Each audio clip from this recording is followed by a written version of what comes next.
There is an enormous elephant in the room when it comes to Mashin Eiyuuden Wataru. We're about a year early in my timeline to talk about it, but for narrative's sake, it makes more sense to bring it up here than in episode 66. So we're going to get a bit of a flash forward in this episode. If you're not familiar with Mashin Eiyuuden Wataru, this is the game that killed the TurboGrafx-16. Okay, not really, but we'll get there.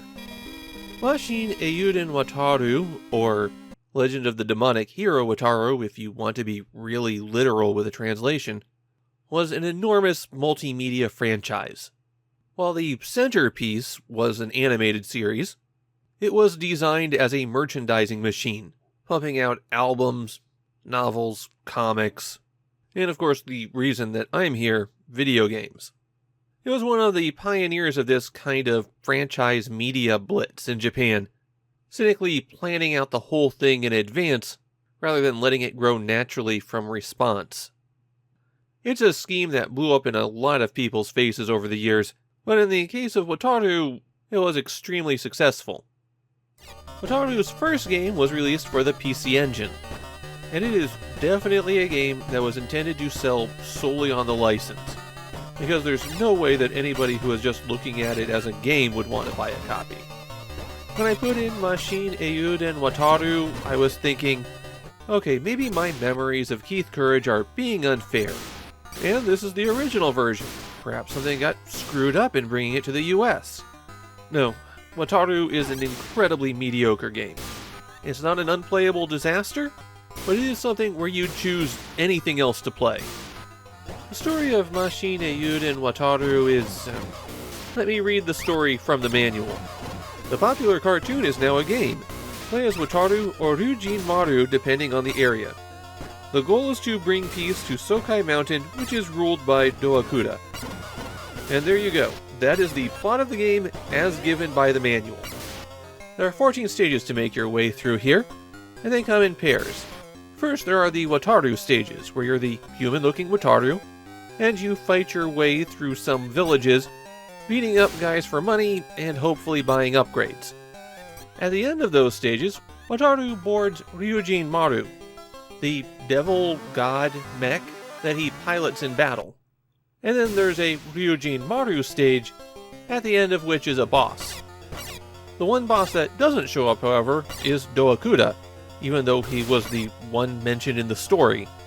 The game was released while they were still making the show, so there isn't a proper ending.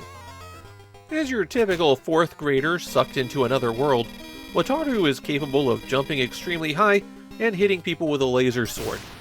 Something that you're going to notice immediately is that his movement is incredibly stiff. He's slow and his jump arc goes high and short. Also, if you hit your head on the ceiling while jumping, you fall straight down. So this is really uncomfortable to play. The Wataru stages are especially bad about having a constant flow of enemies.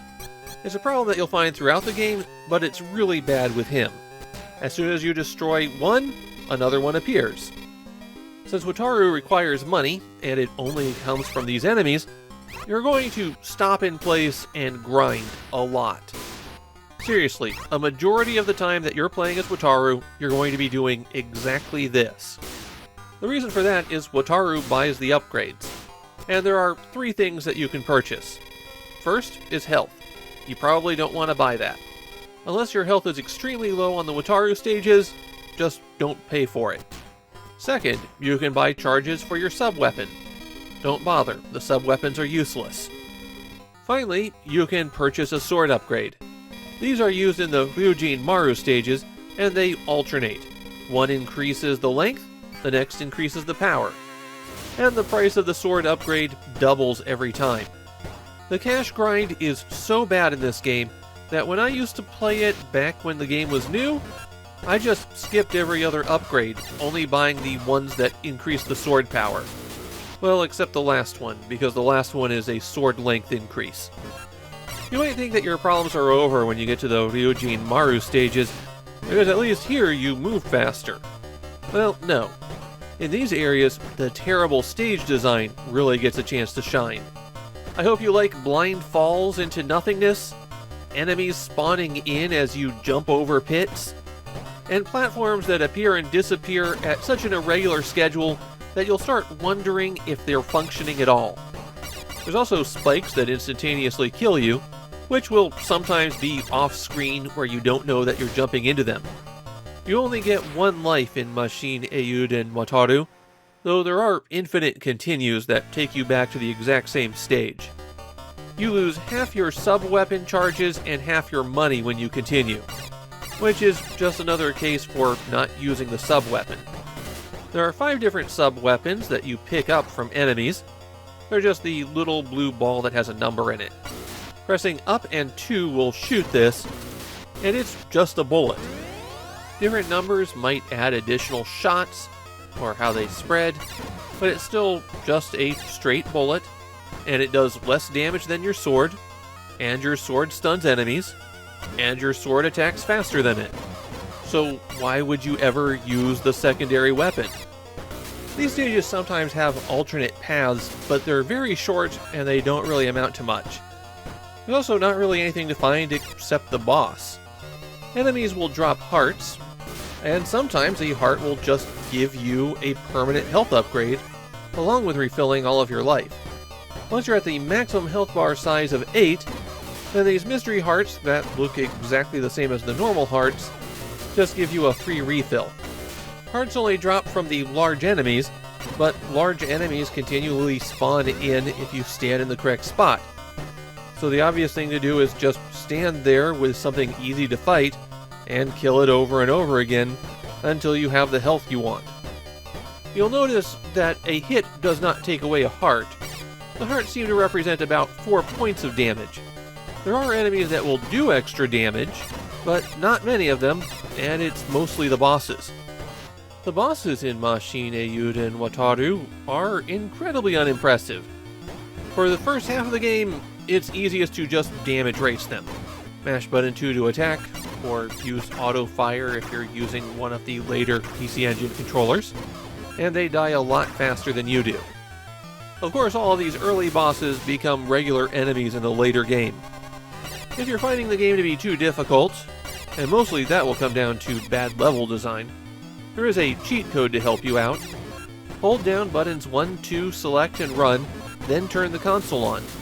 When you finally reach the title screen, tap up 8 times, and then you go to a debug menu where you can choose what level you'll start at, how much health you have, and which weapon you're using. There is no sequel to Mashin Eiyuuden Wataru on the PC Engine, but there were many other games for multiple platforms. For example, the Famicom received an action RPG based on the series, while the Game Boy received a series of life sims. Mashin Eiyuuden Wataru is pretty much unknown in Japan, and it would likely be another forgotten, unknown, bad licensed game, except for one quirk of history. NEC chose this to be the pack-in game for the TurboGrafx 16.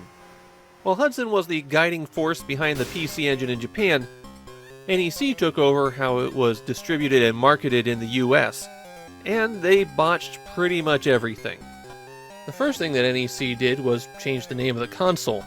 The PC Engine became the TurboGrafx 16. The second thing is that they decided that the tiny form factor of the PC Engine wouldn't sell in the US, and so created a new housing that was basically 80% empty space. I'm not going to say the TurboGrafx 16 would have been a hit console. It reached the market in the US right at the moment the Genesis was hitting, and I'm not sure anything could stand up to Sega of America in 1990 and 91. But there's very little that NEC did right with the TurboGrafx. For the US, Mashin Eiyuuden Wataru couldn't be used, so they slapped a new title on it, Keith Courage in Alpha Zone. They did give it a new story in the manual. Now alien invaders from an organization called BAD, B-A-D, are being fought by the heroic organization NICE. Nothing was really changed between Wataru and Keith Courage, other than translating the in-game text. The name Keith Courage was a reference to the head of NEC America, a decision that definitely feels like marketing execs who had never played a video game in their life deciding what they thought kids would like. Now, a pack-in doesn't make or break a system. I mean, Sega included Altered Beast with the Genesis, but it definitely can slow things down. A pack-in should be at least a technical showcase. Something where the kids would play it, show their friends, and then their friends had to go get it. It's the one game that everyone who bought the system would have, so it needed to be a game to show off. And Keith Courage is the complete opposite of that.